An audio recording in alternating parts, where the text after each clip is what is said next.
l'addiction secrète de ton cerveau, pourquoi tu aimes haïr. Salut esprit curieux et bienvenue. Aujourd'hui, nous allons parler d'un plaisir un peu sombre, ce frisson de satisfaction que tu ressens quand ton équipe rivale perd le match du siècle, ou quand ce politicien que tu ne supportes pas commet une bourde monumentale en public. C'est une émotion que nous ressentons tous, mais que peu admettent. Et aujourd'hui, nous allons la décortiquer pièce par pièce pour comprendre pourquoi elle existe et ce qu'elle nous révèle sur nous-mêmes. Je te promets qu'à la fin de ce voyage, tu verras ce plaisir coupable d'un autre œil. Le mot-clé ici est un que tu as peut-être déjà entendu, Schadenfreude. C'est un terme allemand devenu mondialement célèbre parce qu'il n'a pas de traduction parfaite dans de nombreuses langues. Littéralement, cela signifie « joie du malheur d'autrui ». C'est en substance éprouver du plaisir face au malheur de l'autre. Et pas n'importe qui, mais généralement quelqu'un que nous percevons comme un rival, quelqu'un qui, selon nous, le méritait. Pense aux réseaux sociaux. Combien de fois as-tu vu quelqu'un qui se vante constamment de sa vie parfaite et qui tout à coup annonce que son voyage de rêve a été annulé? Une partie de toi, l'espace d'un instant, ressent une petite étincelle de justice poétique, n'est-ce pas? Et c'est le moteur d'une grande partie du drama en ligne. Non seulement nous aimons voir le succès, mais secrètement, parfois nous nous délectons de la chute. Et ce n'est pas nouveau. C'est presque aussi vieux que nous. Imagine nos ancêtres dans la savane. La vie était une compétition constante pour des ressources limitées. Nourriture, abri, partenaires. Si le groupe rival perdait un chasseur ou si leur caverne était inondée, cela, aussi cruel que cela puisse paraître, signifiait un avantage direct pour ton propre groupe. Le malheur de l'autre était littéralement ton opportunité de survivre. Cette programmation, ce calcul froid de « sa perte et mon gain » continue de battre dans notre cerveau.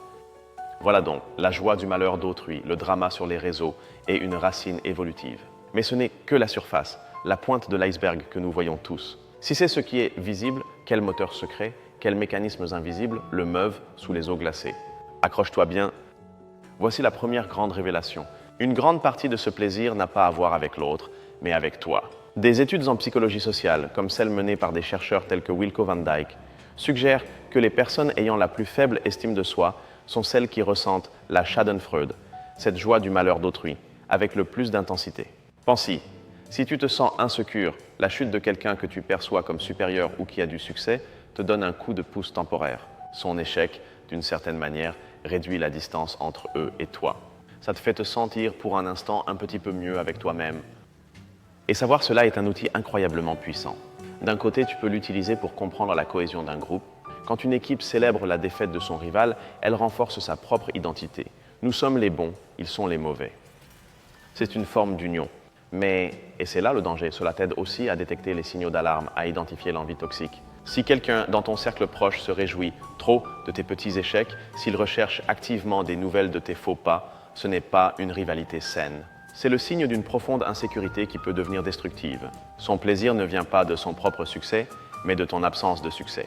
Il y a une règle invisible qui régit presque tout cela, la justice cosmique, ou comme les psychologues l'appellent, la croyance en un monde juste. Notre cerveau est câblé pour vouloir que l'univers ait un sens, que les bonnes personnes soient récompensées et les mauvaises punies. C'est pourquoi le plaisir de voir l'autre perdre est bien plus grand si nous croyons que cette personne ou ce groupe est arrogant, tricheur ou hypocrite.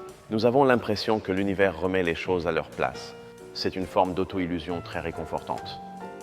Et cela est directement lié à un défaut de fabrication de notre cerveau, le biais de groupe. C'est simple, nous favorisons les nôtres et nous nous méfions des autres. Notre cerveau peint automatiquement notre équipe comme noble et le rival comme mauvais. Alors, comment lutter contre cela? Il ne suffit pas de dire « ne sois pas partial ». La stratégie active s'appelle l'argument d'acier, ou en anglais « steel manning ». C'est le contraire de l'homme de paille. Au lieu de ridiculiser la position de l'autre, essaie de construire la version la plus forte et la plus convaincante de son argument. Force-toi à comprendre pourquoi ils croient ce qu'ils croient depuis leur perspective la plus intelligente. Cet exercice ne te rend pas seulement plus empathique, mais il désarme aussi ton propre besoin de les voir chuter. Pensons aux places des villages anciens où l'humiliation publique était un spectacle. La punition n'était pas seulement la punition en soi, mais la honte collective. Aujourd'hui, nous n'avons pas de pyloriste, nous avons Internet.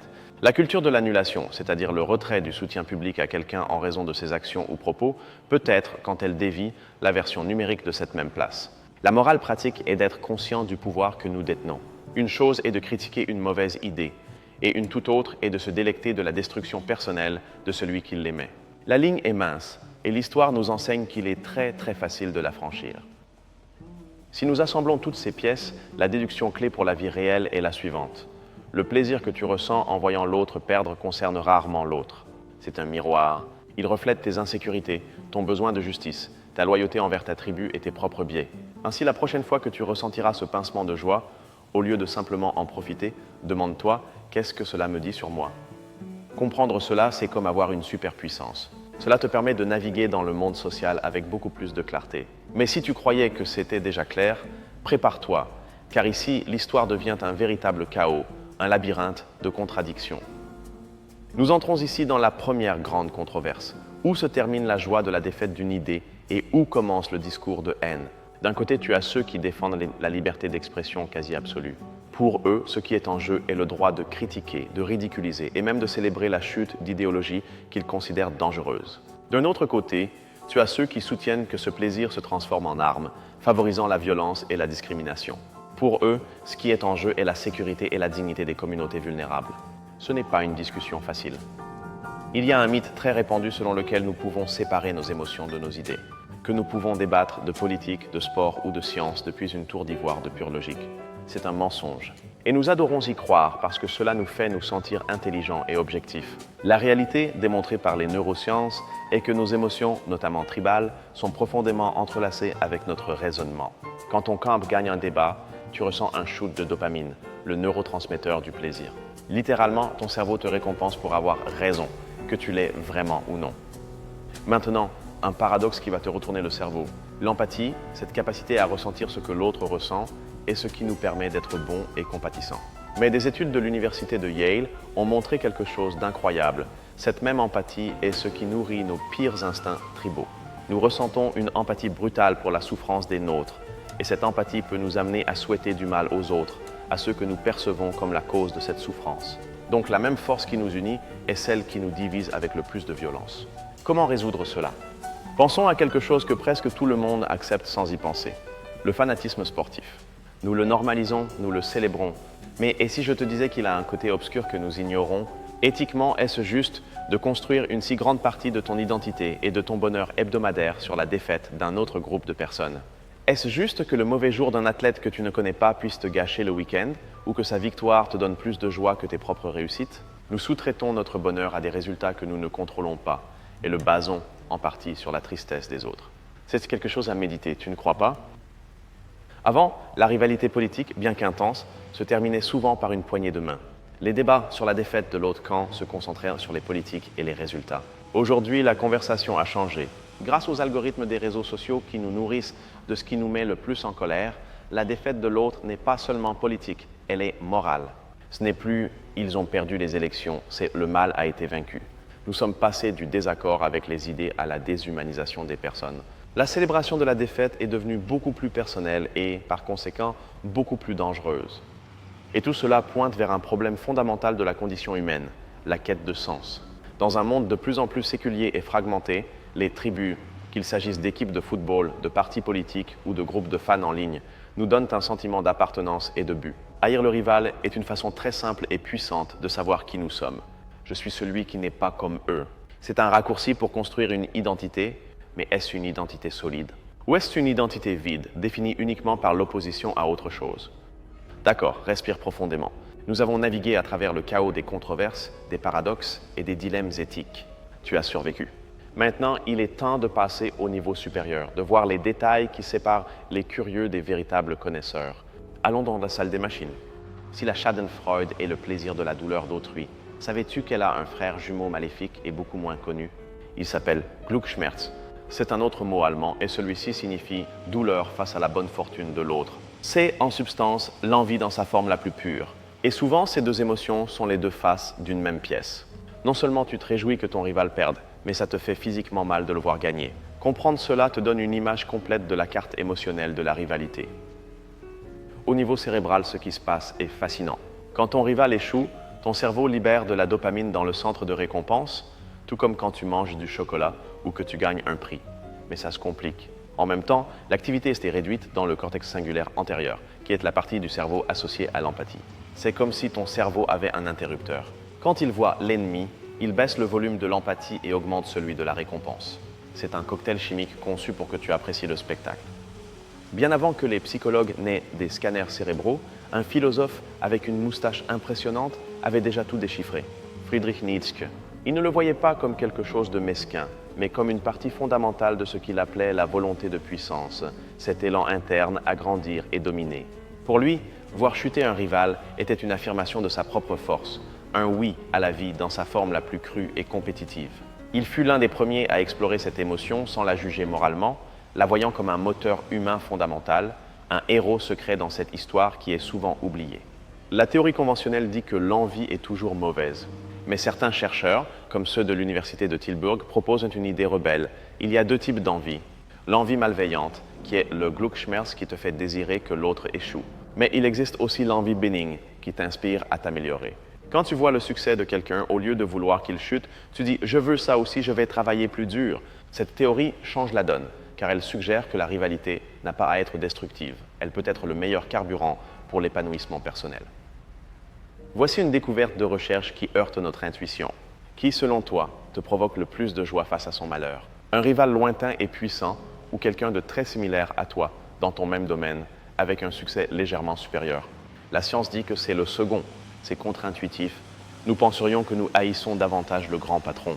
Mais non, la chute de quelqu'un qui est à notre niveau, qui nous rappelle ce que nous aurions pu être, nous procure un plaisir beaucoup plus intense. C'est parce que la comparaison est plus directe et, par conséquent, la menace à notre estime de soi est plus grande. Et c'est ici que tout s'imbrique. Te souviens-tu que nous avons parlé de l'estime de soi, de la justice cosmique et de l'envie bénigne? Le détail qui unit tout est le concept de contrôle. Ah! Si nous percevons que le succès de l'autre est immérité, injustice, et que nous ne pouvons l'atteindre, faible estime de soi, manque de contrôle, nous ressentons l'envie malveillante et nous nous réjouissons de son malheur. Mais si nous voyons son succès comme quelque chose de mérité et d'atteignable, contrôle, nous ressentons l'envie bénigne et nous nous motivons. Ce n'est pas la chute de l'autre que nous cherchons réellement, c'est de restaurer notre sentiment de contrôle et de justice dans le monde. Avec ce niveau de détail, l'image est beaucoup plus nette, plus authentique. Ce n'est plus un plaisir coupable et simple. C'est un mécanisme complexe de notre psychologie. Nous avons atteint la limite de ce qui est connu. Oses-tu regarder vers la dernière frontière, vers ce que nous ne savons pas encore? Imagine un futur dans 100 ans. L'intelligence artificielle ne personnalise pas seulement tes nouvelles ou tes achats, mais aussi tes rivalités. Des systèmes conçus pour te garder accro à un jeu, un réseau social ou une idéologie, en te créant des ennemis sur mesure. Des algorithmes qui savent exactement quel type de défaite te donnera le plus grand shoot de dopamine. Nous pourrions vivre dans une guerre froide émotionnelle constante, conçue pour nous maintenir polarisés et consommants. Ça fait un peu peur, n'est-ce pas? Et ici, la science se heurte à un mur. Nous pouvons scanner le cerveau et voir quelles zones s'illuminent. Mais nous ne pouvons pas répondre à la question fondamentale. Pourquoi ressentons d'une manière déterminée? Pourquoi la joie du malheur d'autrui a-t-elle cette qualité, cette saveur subjective? C'est le problème difficile de la conscience. La science décrit le comment, mais la philosophie doit gérer le pourquoi de l'expérience elle-même. Est-ce seulement une erreur évolutive ou cette dualité de plaisir et de douleur remplit-elle un but plus profond dans l'univers de la conscience? L'implication philosophique est vertigineuse. Si notre perception de la réalité est tellement conditionnée par qui nous considérons comme héros et qui comme méchants, cela signifie-t-il que nous ne vivons pas dans une réalité objective, mais dans une histoire que nous nous racontons à nous-mêmes? Peut-être que l'univers n'est pas un ensemble de faits, mais un champ de bataille de récits en compétition. Et notre plaisir à voir l'autre camp perdre est la confirmation que notre histoire, notre version de la réalité est la bonne.